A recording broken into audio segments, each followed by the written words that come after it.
So, the Food and Drug Administration, Commissioner Scott Gottlieb, as well as the Center for Tobacco Products, but mainly the FDA, has released another FDA statement, and it's dated February 11th, 2019. But after reading it, it's really no different. I mean, the numbers are not good for us, but the the dancing and prancing around with Scott Gottlieb is still the same. Soon we'll do this. Soon we'll do that. Soon we'll do that, and soon we'll do this. Okay, it's always tomorrow. He's a great. How do you say that word? Procrastinator. Yeah, he's good at that. He likes to put things off. I tell you. I don't know how he is in his real life, but I tell you, if he's if he's any if he's any way like the way he is as an FDA commissioner in his real life, holy crap, he probably gets nothing done around the house. Anyway, just being facetious there, Scott. Not that you watch my videos. Of course you don't. You have other things to do, like review medical products. I mean, that's really his main gig anyway. Anyway, so it says a statement from FDA Commissioner Scott Gottlieb, MD, on new data demonstrating rising youth use of tobacco products and the agency's ongoing actions to confront the epidemic of youth e-cigarette use. For immediate release, February 11th through 2019. It's just here for you. That'll go on off the page. So it says, statement. Today, the U.S. Centers for Disease Control and Prevention, CDC, released additional data from our joint FDA-CDC 2018 National Youth Tobacco Survey.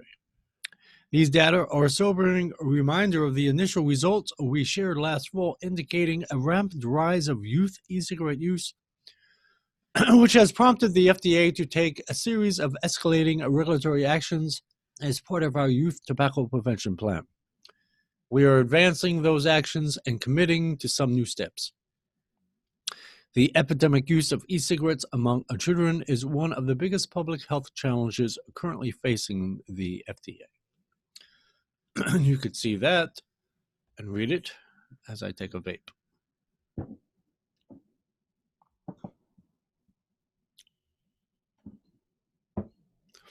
Or pause the page and read it. And you could read that too. It's pretty much the same stuff that I spoke about in other videos. Showed you in other videos in Zoom.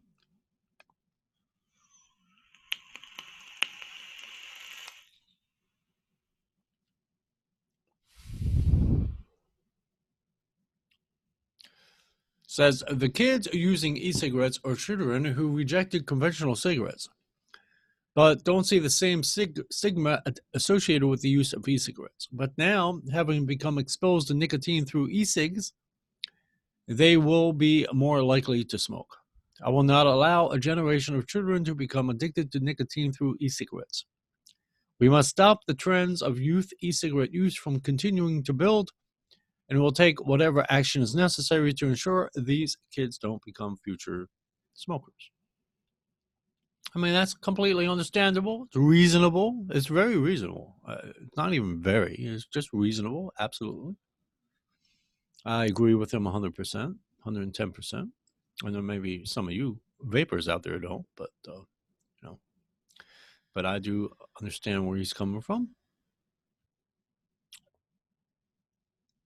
And it says, to help address this growing use among kids over the past year, the FDA has taken a rigorous enforcement stance, including a number of actions to combat the illegal sales of e-cigarettes to youth through our enforcement efforts at brick and mortar and internet storefronts, as well as taking steps to target companies engaged in kid-friendly marketing that increases the appeal of these products to youth. In addition, last week, I sent letters to the chief executive officers of Altria Group Incorporated and Juul Labs Incorporated, asking to meet with them to discuss my concerns that they don't seem fully committed to their written promises about the steps they take to stop youth use of their products. So apparently, Juul Labs and Altria Group actually put in writing to the FDA. Now, I'm sure it's not an actual contract. In other words, the Food and Drug Administration, based upon whatever they put in writing, I mean, it can be used as circumstantial evidence if the FDA built a case against Juul Labs and Altria Group, but that's about it. It's not like, well, Altria Group and Juul Labs said, um, said these 5 things we will not do, and then they, a week later they broke those particular promises. And if it was written in a way that it's a contract, then yeah, it's a breach of contract, and the FDA can actually sue. Well, they get the United States Department of Justice to represent the FDA, of course, and they could sue Juul Labs and Altria Group Incorporated. But they probably, had a discussion, and probably was a stenographer there, writing everything down in shorthand, and that's what he means by written promises. Now, a promise can be a contract, absolutely, but it has to be in the form of a contract. There are quote-unquote verbal contracts, but they're much more difficult to reinforce in a court of law. But if you have witnesses, have several witnesses, then it's a lot easier. Of course, those witnesses will be cross-examined, and it may not,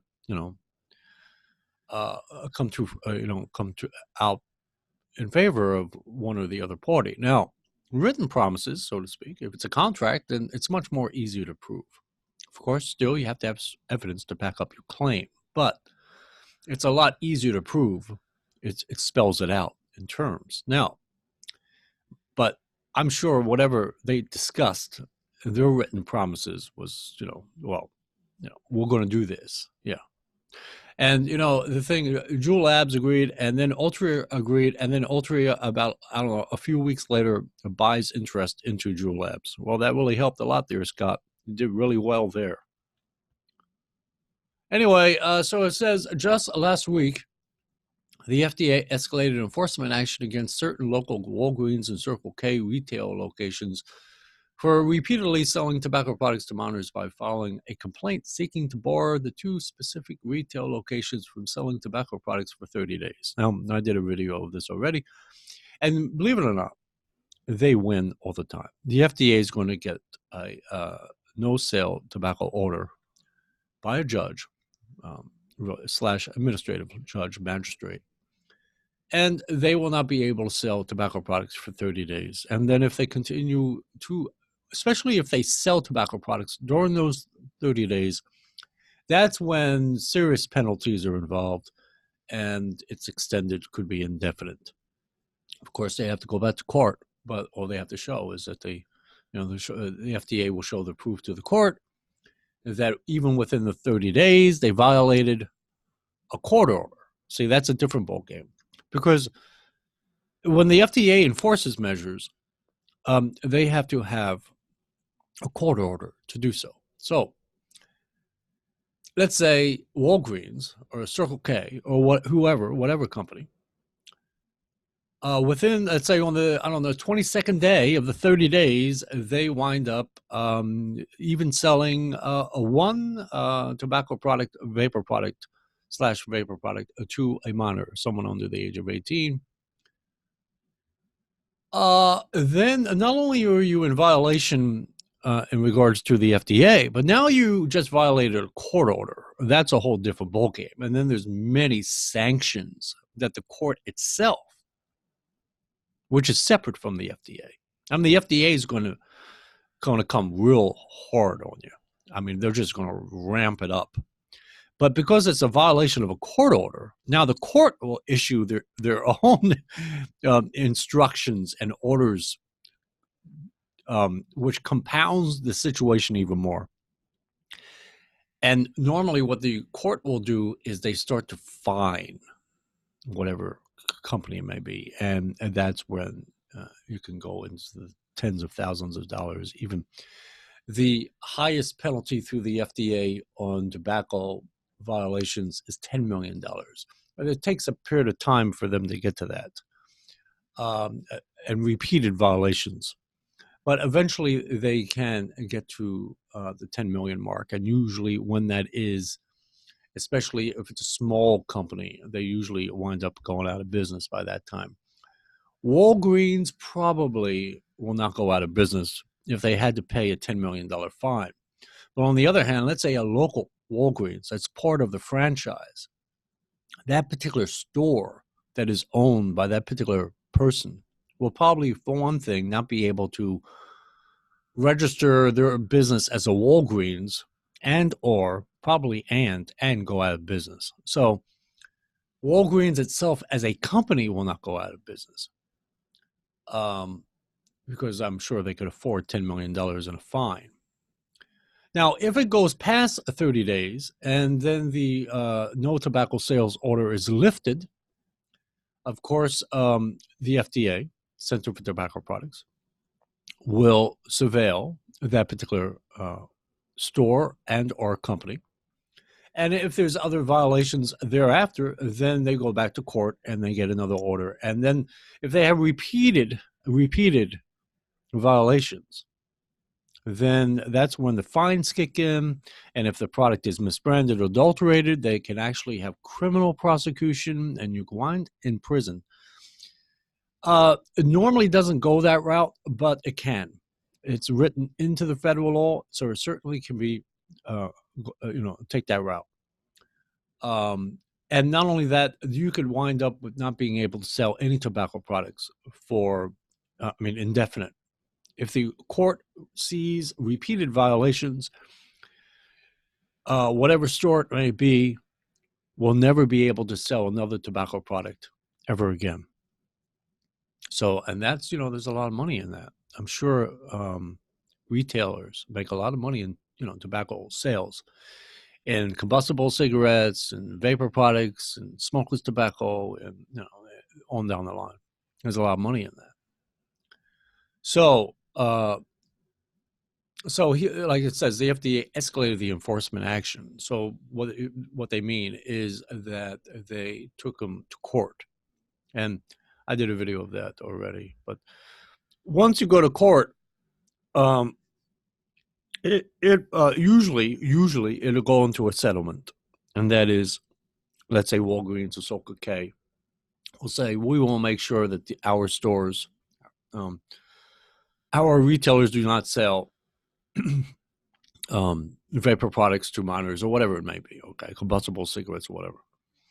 And then it'll be written out and it'll be agreed to by the FDA or the Center for Tobacco Products. And then it goes before the judge. The judge signs off on that settlement agreement. And then that's that. Then let's say they violate, they commit another violation after the settlement agreement. Well, then they go back to court and then it gets really nasty. And then the FDA is like, they will be, especially the United States Department of Justice, they will not be kind. Yeah, they'll literally strip you of your tobacco license. Anyway, so what else? You can read that.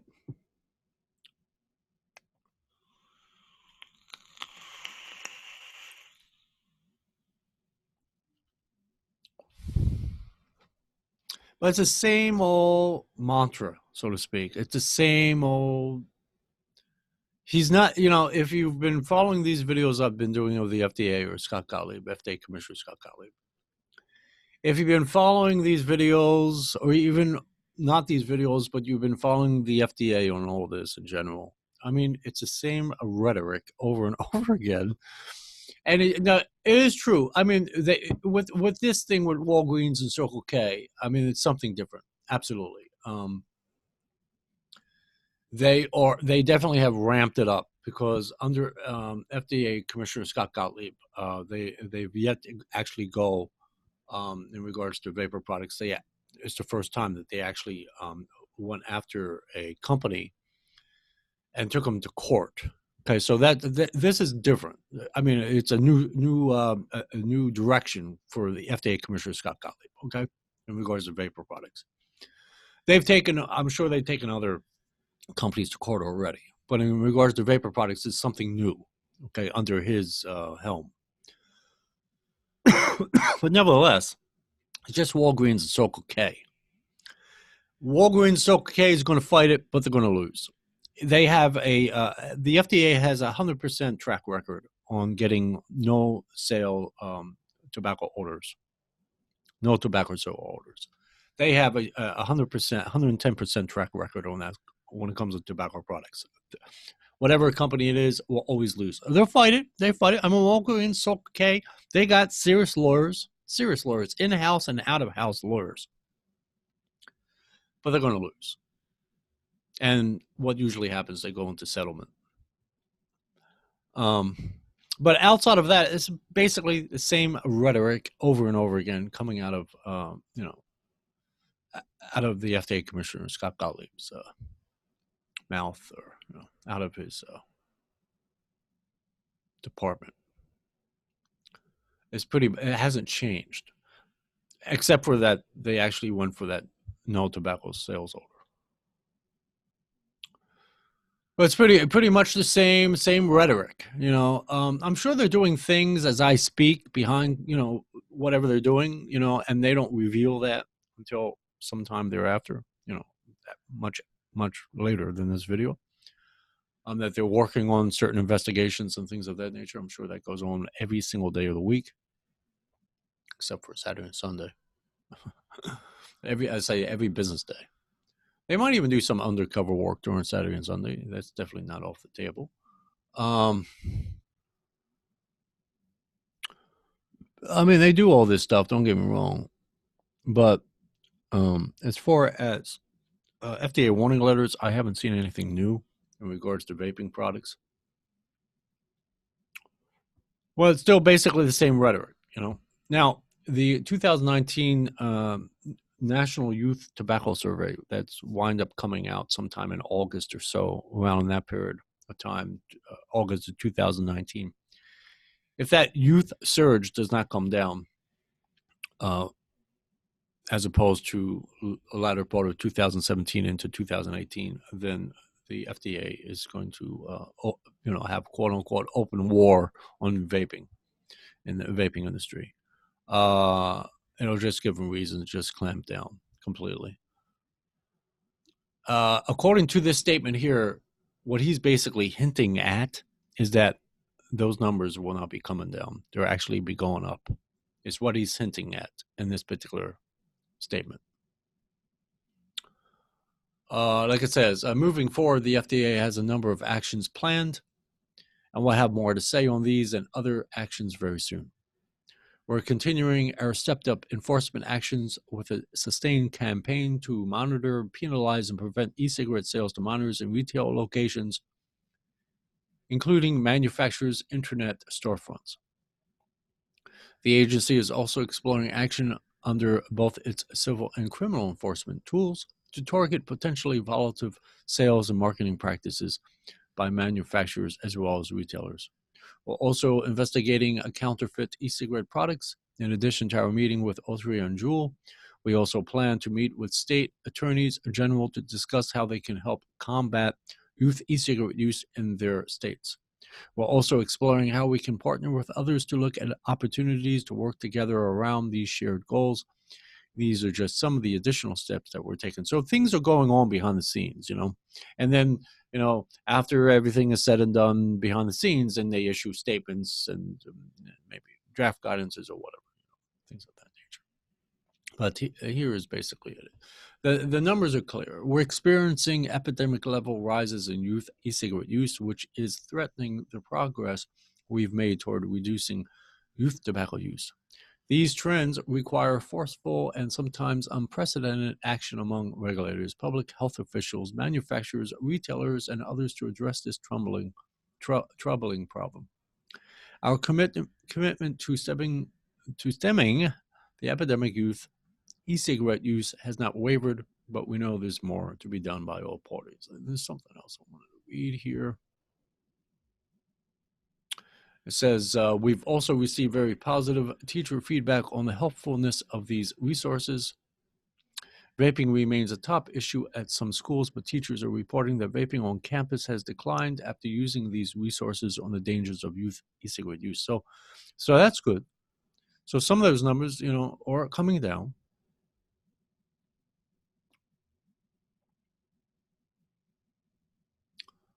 There was something else I wanted to read. Let me pause this and get to it. So the other thing is, I've heard too many troubling stories from parents of teenagers, pediatricians, and young people threaten themselves about the effects of this epidemic. The stories make clear that for many young e-cigarette users, addiction has already taken place, and I'm sure taken hold, and I'm sure it has. Once you're hooked, it's mainly that nicotine salts. Funny thing is, the Food and Drug Administration actually has the power to come after Juul and literally shut down that company only. Oh, absolutely. Don't ever think for a moment. And I know you're saying, well, that's disparity or that's bias. No, they could do that. I mean, Juul's going to, take the FDA to court, but they're going to lose. Okay. The FDA, when they can show cause that the majority of the youth surge is based upon, I mean, this would be evidentiary, okay, in a court of law, administrative court. But let's say the FDA proves to the court that based upon the evidence that the reason why we have had this youth surge is because of the Juul nicotine salts being at 50 milligrams of nicotine salt and addicted these youth, and they can't get off of it, etc. on down the line. They're hooked onto the nicotine salts, okay? The FDA can target Juul only and shut them completely down. Absolutely. As they work on all these other vapor company problems in the USA or even overseas, in regards to vapor products coming into the U.S. markets and its territories. The FDA can shut down Juul, target them only, and shut them down. Yeah, they can go out of business overnight. Absolutely. I mean, I have to go through a process and all that, legal process with courts, but eventually they could shut Juul down. In fact, believe it or not, the Food and Drug Administration can actually have all the Juul products online and offline removed from U.S. markets and its territories. Absolutely, overnight, because it's past the August 8, 2018. That's the official date. August 8, 2022 is a fantasy date. That's based on a draft guidance. It's an illusion. And that would just shut them down. They shut them down. I mean, the FDA has the legal, not just political power that a lot of people talk about because they don't understand legalities, but they have the legal power to shut down Juul right now as I speak, if they wanted to. But they don't. And the FDA Commissioner Scott Gottlieb goes on and on with the same rhetoric. And even though Juul is, restricting their products, in gas stations and convenience stores and, just selling their products online on the Juul website. You got Altria Group now involved, and that's a whole different ball game. And they're mainly interested in combusted cigarettes, though they are also more and more getting interested in vapor products. Well, they have been in the past, but they're ramping it up much more because they want a part of that market, if not all of it. I mean, if Big Tobacco had their way and they could do this overnight, all of the vaping companies that we know of, from Juul to Innikin to every single one of them to a mom and pop, would be gone overnight. And all you'd have is Big Tobacco selling vapor products of their choosing and pharmaceutical companies selling their nicotine patches on down the line, if they had their way. And they're really aiming for that, probably in another 5-10 years. Altria taking a stake in Juul, even though it's not that they do not control Juul. If you ever and I've done this before in other videos. If you ever watch and you keep up on Big Tobacco and how they operate behind closed doors, they're very, very subtle in a lot of their ways. And one main subtle difference between Big Tobacco and vaping companies that we know of, like Anakin, E-Leaf, whatever the hell it may be, is that Big Tobacco can wait. They can wait. They'll wait 20 years. Oh, yes. They will wait for 20 years. They have time. They love the time game. They will sit on something for years and slowly have the tide turn in their favor. Oh, yes.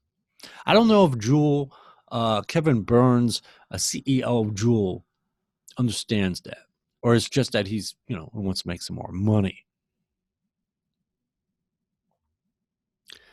And, be able to buy his, estates and cars and all this other crap. And I'm sure he invests in other different companies, probably even non-vaping companies. I mean, he can be selfish as anyone else in his own life, personal life. The point is Big Tobacco. I don't know if Kevin Burns is aware of this, but Big Tobacco will sit and wait. It's like some undersea animals, the fish in the sea, and some of these fish will look like a coral.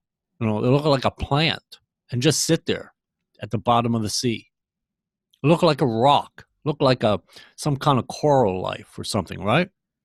On a reef. And that particular species of animal will just sit there. And it could sit there for days, maybe even weeks, not even make a move. And then all of a sudden, this little fish or big fish or whatever comes along, and bam, he swallows that particular fish or whatever it may be whole. He could wait there for weeks, days, probably days more than weeks, but days. And unbeknownst to that particular other creature that's just, strolling along, pecking the corals and minding its own business, out of the blue, it looked like a rock to him or maybe some kind of a plant, and then all of a sudden, bam, just like a perfect example, a Venus flytrap. Looks like a plant, just sitting there. It's a plant like no other plant. No different than a dandelion. How I always say that. No different than, I don't know, no different than a rose.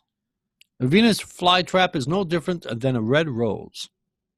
Just sits there. And then a fly comes along, and out of the blue, bam, swallows the fly whole. Well, that's the same thing what Big Tobacco does. Pharmaceutical companies do the same thing. Big Tobacco will wait and wait and wait forever. And eventually, they're going to swallow the entire vaping industry that we know of completely under. Yeah. I mean, it's a great analogy. I mean, it's one of my better analogies, actually. But yeah, absolutely. Because they know about time. They play the time game. These are very old companies, over 100 years old. Altria, Philip Morris, R.J. Reynolds, British American Tobacco Companies, let alone the pharmaceutical companies. They wait too. They will wait. They will wait for years and then make their move. So, this whole thing with Altria and Juul is just like the seed has been planted, and then it's just a question of having the seed grow. And eventually, it takes over the entire, it's like ivy, takes over the entire company. I don't know if Kevin Burns cares or not. He probably doesn't really even care. He's trying to make money, and then he'll get out of the vaping industry. Anyway, so this is that, and that is this.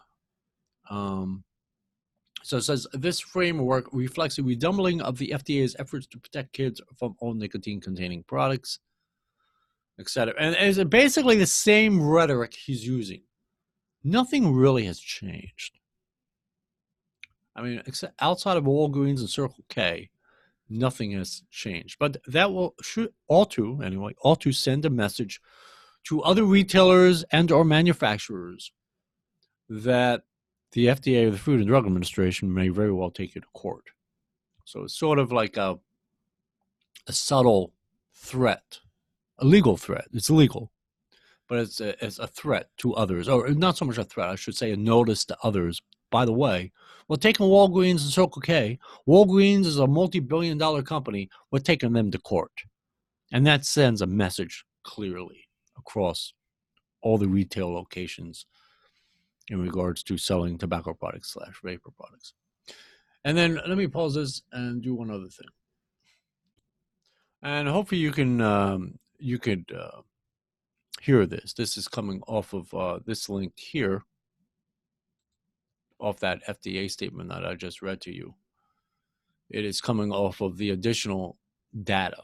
So if you click onto that, it shows you this video. So I'm going to play it. Hopefully you'll be able to hear it.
Okay, so I mean, there was one area in there where it said the use of combustible cigarettes have not changed.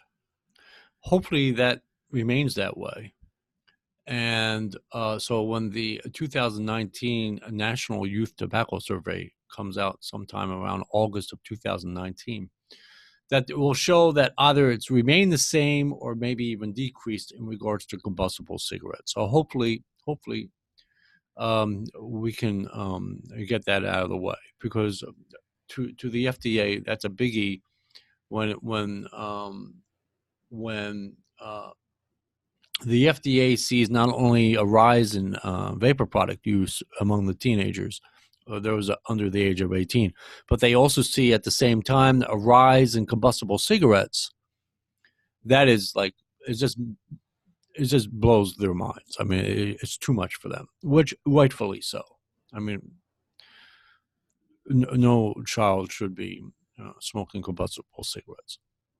But if those numbers have stayed steady, what they're looking at, combustible cigarette use by the youth have remained steady and doesn't peak or surge higher, then that will help with our whole entire, or generally that will help overall with our situation in regards to vaping.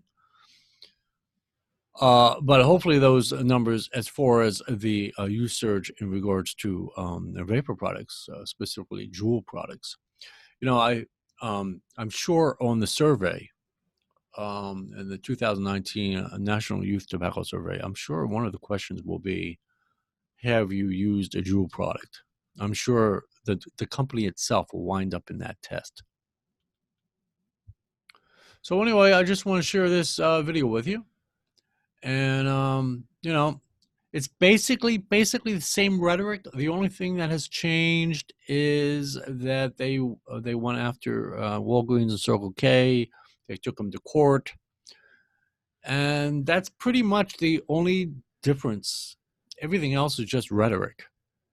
I've yet to see really FDA Commissioner Scott Gottlieb actually make real moves. You know, like I said, he has the legal authority or the legal power to take all of Juul products off the markets in the USA and its territories. Every single one. Every flavor off the market, every Juul product off the market, he could do that overnight.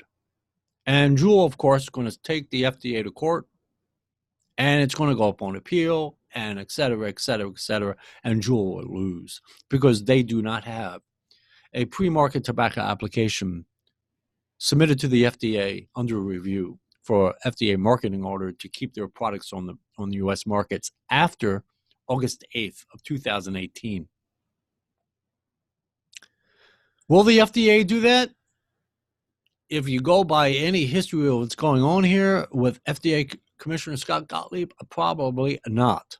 It's not even close to zero. It's a not. I mean, anything is possible, but is it probable? Probably not. But I will keep you guys up to date with what's going on here.